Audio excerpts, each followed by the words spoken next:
Thank you, Taskia, for having this interview with me. My pleasure. My name is Hayat Sindi. I'm from Saudi Arabia, and I work based between Jeddah in Saudi Arabia and the rest of the world. I'm the Goodwill Ambassador for Sciences at UNESCO, and I'm Honorary Fellow at Union College at University of Cambridge. I'm the CEO and the founder of the Institute for Quality. Beautiful, thank you. So tell us about your work, Hayat, and what difference it makes. And if you have a story you'd like to share with us, we'd love to hear that. Thank you for the question. I'm a biotechnologist, I'm a scientist, and I've been working with the global development goals to build and support social innovation, to create this entrepreneur backbone for the youth in Middle East and in the developing countries, especially for women. So I believe in science since I was a little girl. And I believe the power of science and technology could make a huge difference and answer many of the challenges the world we face today, like sustainability, poverty, energy, water for all, health, affordable health. And when I was a little, I always looked at the picture of scientists, and I had an amazing parent, father and mother. And I used to ask my father, are they really human beings? And he used to tell me, yes. Why are you asking?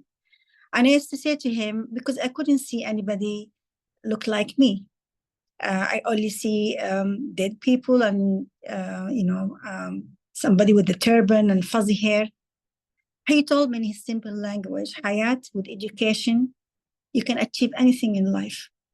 So they really supported my mom and dad, even though they didn't finish their high qualification. So I left, when I finished my high school, I really wanted to be a scientist to serve mankind, because my long passion in life is to see the impact of science reaches every single human in the world. And I used to tell my father why the need and poor, they're not benefiting from the science and technology, because necessity is the mother of innovation, and they're deprived the most from that. And I couldn't understand the equation. So I wanted to be a scientist. I wanted to benefit mankind. So I asked my family to send me abroad to Britain. So I left alone. It took 2 years to convince them, not because they're against education.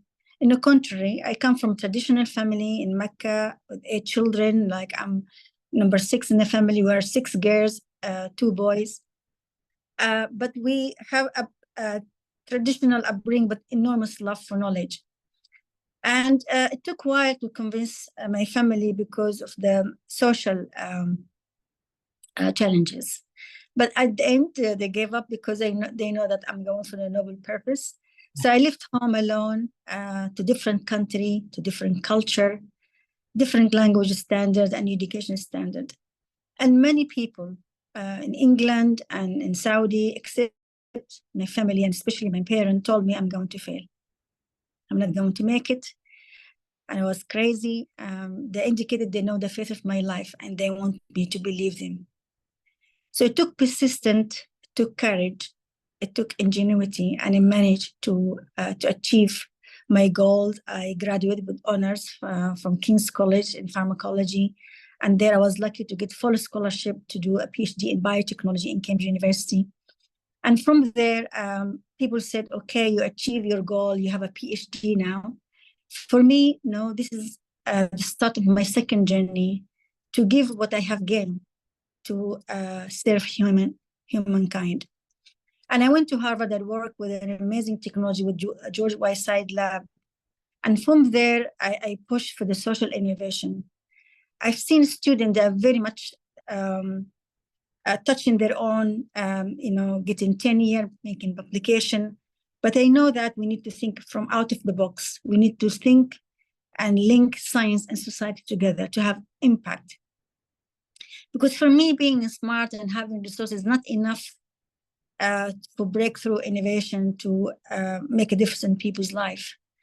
So from there, I was pushing against odds, and I went out of my comfort zone, and I had to learn about how to start a company, how I can see my invention or anybody invention, how to help to see that invention coming from the lab to the hand of community. And I'm glad I did that. And I worked with my scientific and business team, first prize from MIT and first prize from Harvard, even though in the beginning, nobody wanted to be in my team. But with persistent, and I believe, innovation can lift people from hardship. So from that, I thought that, okay, I finished Harvard, what I can bring back to my home to serve mankind. So I started Institute for Imagination and Ingenuity to create that ecosystem for entrepreneurship and social innovation for scientists, engineers, and technologists, especially youth, to fulfill their dream. Because I know that when you're given the local community, especially, the right tool to look after or to build a sustainable future, they do it with pride and honor. And we need to lead them to understand, or lead them to look after their own community, because they're smart enough. Being poor doesn't mean you're not smart. They're smart enough, they need chances, they need opportunities. And that's what I feel my work. And that's what I feel my role, social innovation, and especially for women. And I think if we have more women be involved in the direction of science and innovation, we won't have laser killer beam, we won't have fast cars, because women empathy, caring, and even her emotion is the best compass for true innovation. For example, just an example, one day airbags were created. Most of the decision maker team were men. So they created the airbag for the driver. Until women were involved within the designer team, they thought about the driver and everybody. So the side airbags, women are behind it, because that's the way we think. We need both, of course, but I feel like women are missing from their role in society, and because we're persistent, we are articulate, we don't give up, and we have that type of caring approach to things. So from there, I thought that even to be a scientist, I always ask a question through all my career: how can I innovate? How can I make things better? But I always ask myself the question: who is the true scientist? So for me, the true scientist is not just to be in a white lab, and it's, for me, the scientists who feel people, listen to their needs, and directly have their own degree or the way of field with purpose. So from the start, they link science and society. And then I involved in policy, because policy and strategy is much needed as much as science if you want to really to make a difference. So I have been involved in making strategies and policy to see really the impact of science and innovation, make a difference in people's lives. So I cannot stop here and see how from there we can add more. Thank you. Thank you. That was wonderful. So, Hayat, how do you define peace? And what is, I think you talked a lot about your family and your upbringing, but what would you say is the source of your dedication to peace? Peace for me, Taskia, is when people get closer and work together from around the world to remove pain and suffering, and lift people from hardship through innovation and science. And I'm saying that not be like because science is around us. I've seen that in my own eyes. I've seen that when I was with Harvard, when we design a paper technology low cost for the poor, we can save millions of lives.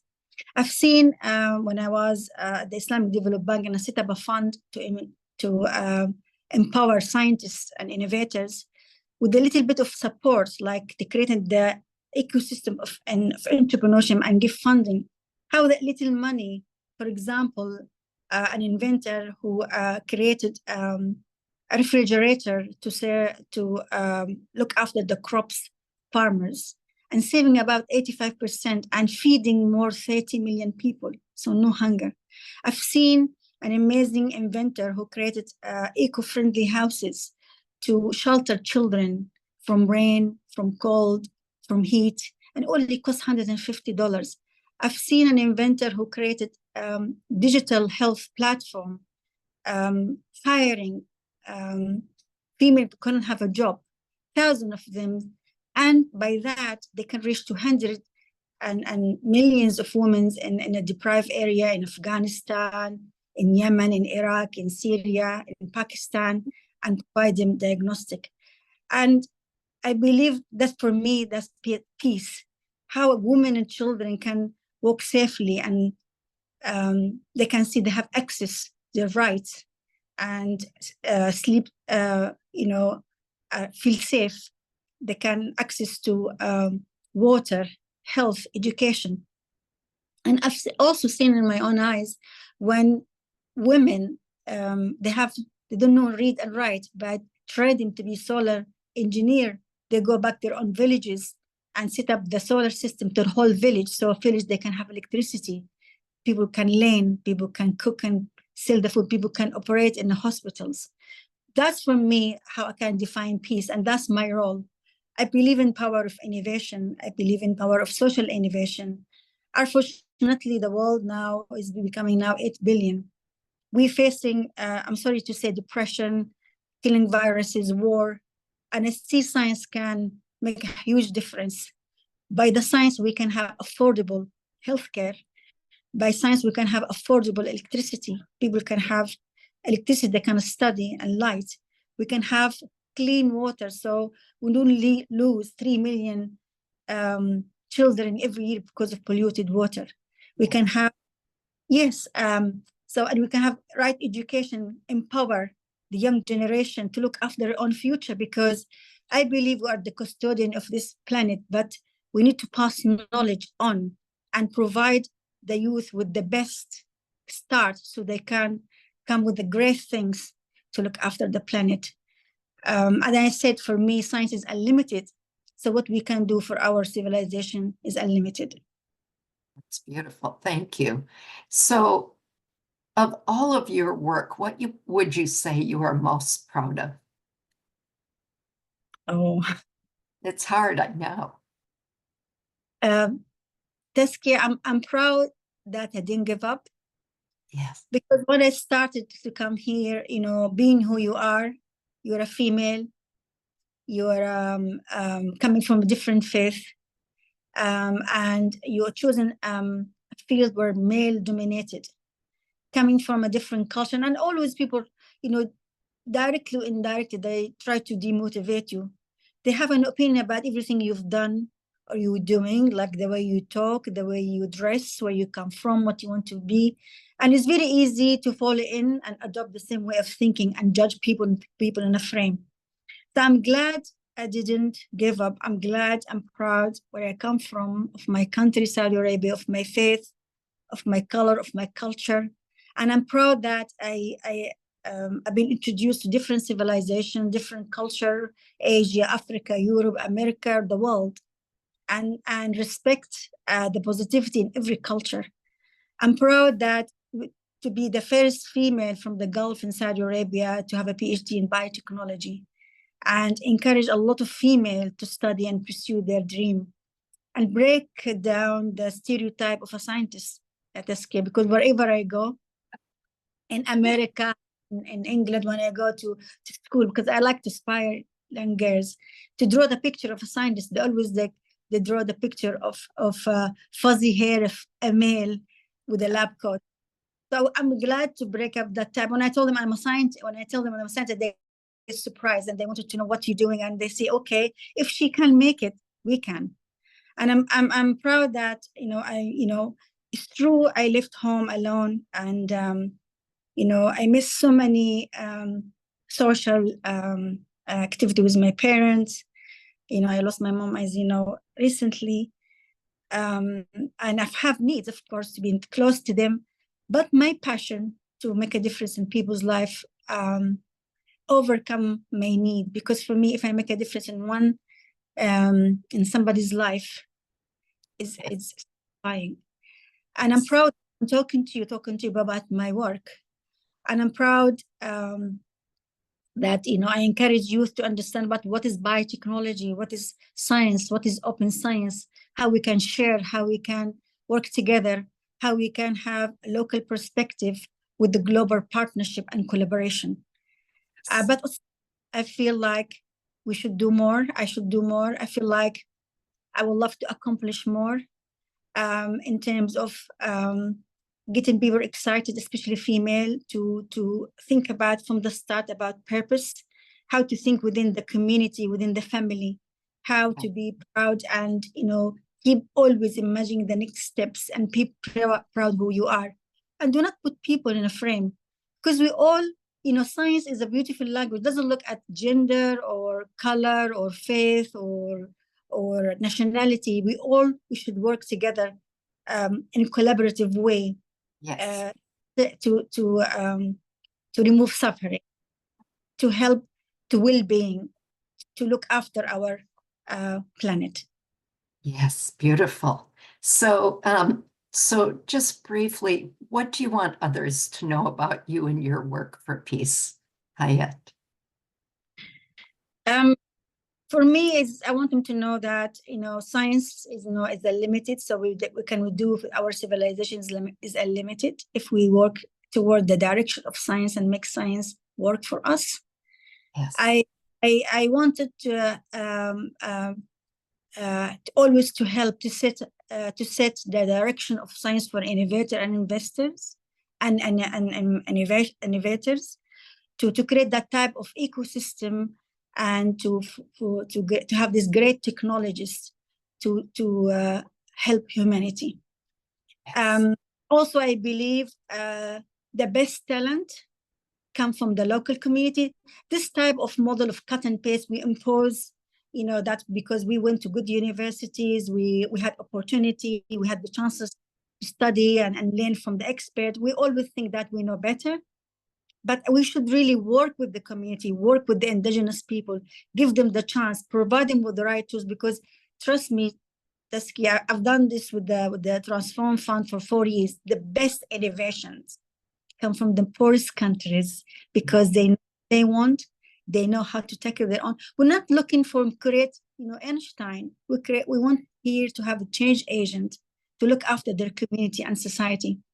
So I believe to give people the right tools to look after their sustainable future, that they would with pride and honor. I believe that to be a policy and strategy maker, to influence governments, and policy, scientific policy and strategy, and also to have the right type of investors who cares, so they can fund open science, they can fund collaborative work, so we can reduce our tension and become tolerance.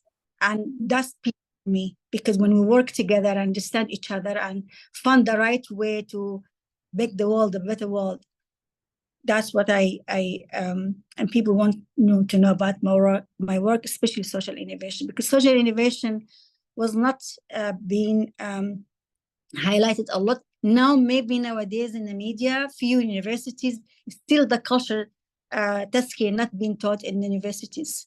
We need to really, from the start, from school, from the young age, that when we help with creativity, when we introduce creativity or help the children with creativity, tell them what the purpose for them to be here in this universe. Any field, it doesn't have to be science. Media is powerful, journalism is powerful, science is powerful, history is powerful. If we use that, knowledge, towards looking after our community. Thank you. Thank you. That was beautiful. Thank you, Hayat. Thank you for the work that you do. Thank you for the work that you've done and your dedication. It's really extraordinary. Thank you. I want to add, Taskia, when I was chosen by the King Abdullah to be first of the 31 to be part of the Shura Council, similar to the parliamentary cabinet, a lot of people, they think that scientists cannot be there. It's true, they're not the right environment. I won't be like 24 there and with the lab coat. But for me, it's worth it because I wanted to have a voice. And it's not easy to find scientists to articulate and translate the importance of science to the decision makers and where the real changes begin. That's so right. I need to have the chance to have a voice, to influence, to guide, to advise, and to help the next generation, especially women, to pursue science. And STEM, we need to have STEM for the young generation, because by give them that knowledge, then we give them the right tool, then they can look after, they come with the great smart Yes. ideas beyond us. But we need to really provide that type of STEM for the next generation, because it must be there. Yes. Okay, thank you.